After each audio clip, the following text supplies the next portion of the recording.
Jika kita mematuhi perintah Tuhan, kita akan berbuah. Seperti Tuhan mematuhi perintah dari Bapa. Semua yang berbuah adalah karena Tuhan berbuah. Perintah yang diberikan Bapa kepada Tuhan adalah hidup kekal. Yakni Tuhan harus taat kepada Bapa. Taat sampai mati untuk menebus orang-orang yang ditentukan Bapa untuk selamat. Jadi Tuhan taat dan mendengarkan perintah Bapa. Sehingga semua orang yang percaya kepada Tuhan menghasilkan buah kehidupan baru. Sekarang Tuhan, ada satu perintah yang harus kita patuhi agar berbuah. Perintah apa itu? Yaitu mengorbankan nyawa untuk teman. Mari kita baca. Kamu harus saling mengasihi. Seperti aku telah mengasihi kamu. Itulah perintah yang kuberikan kepadamu. Tidak ada kasih yang lebih besar daripada kasih seorang yang rela mati untuk sahabat-sahabatnya. Jika kamu menuruti apa yang kukatakan, kamu benar-benar adalah sahabatku. Aku tidak akan lagi menyebut kamu sebagai hamba. Karena hamba tidak tahu apa yang dilakukan tuannya.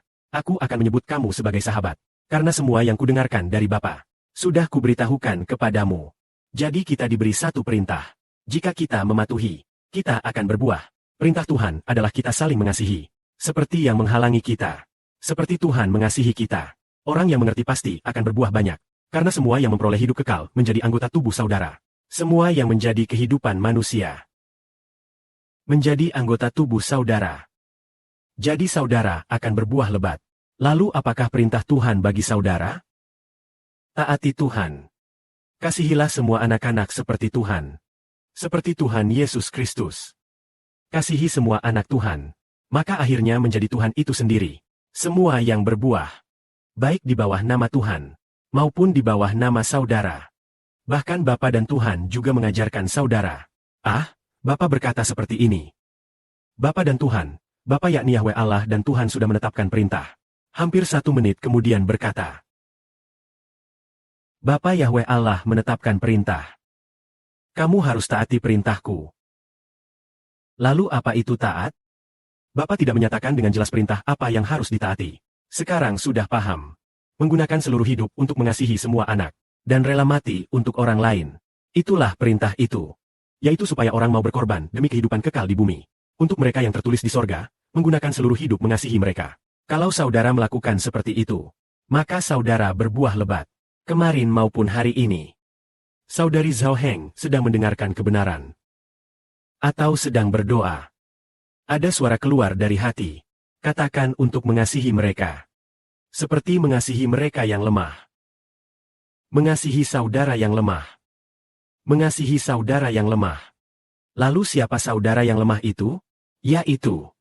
Baru saja percaya kepada Tuhan. Mereka pasti lemah. Jika tidak hati-hati, terluka dan jadi lemah. Mengapa harus mengasihi mereka? Karena mereka adalah kehidupan baru. Baru saja seperti bayi yang baru lahir atau janin dalam kandungan. Yang sedang dikandung dalam kandungan. Orang tua mengasihi mereka. Maka hidup mereka bertumbuh. Semakin bertumbuh, semakin besar. Tanpa sadar setelah 1 atau 2 tahun. Hidup mereka terus berkembang. Semakin dewasa. Menjadi seperti Tuhan. Yakni mengasihi saudara yang lemah. Mereka lemah berarti iman mereka kepada Tuhan belum kuat. Atau seringkali juga tidak terlalu baik dilakukan. Kita pergi mencintai mereka. Jika saudari Zhao Huan mau taat. Maka pasti saudara perempuan itu pasti berbuah. Pasti berbuah. Banyak orang karena saudara perempuan itu mendapatkan kehidupan baru. Kehidupan baru tumbuh makin baik. Maka kita katakan memakai hidup untuk mencintai saudara seiman. Pasti berbuah lebat dan banyak buah. Jika memakai hidup untuk mencintai saudara seiman. Seperti seorang ibu memakai hidup untuk mencintai bayi yang baru lahir.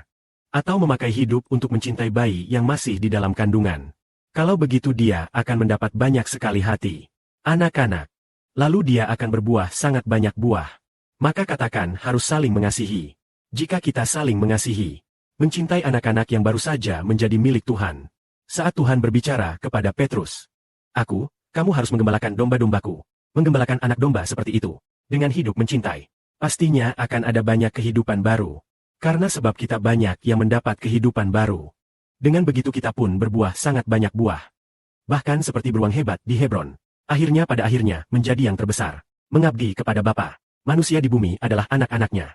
Maka buah yang dihasilkan tidak terbatas. Semoga kemuliaan, kehormatan, kuasa, dan otoritas semua milik Bapa di dalam Tuhan. Amin.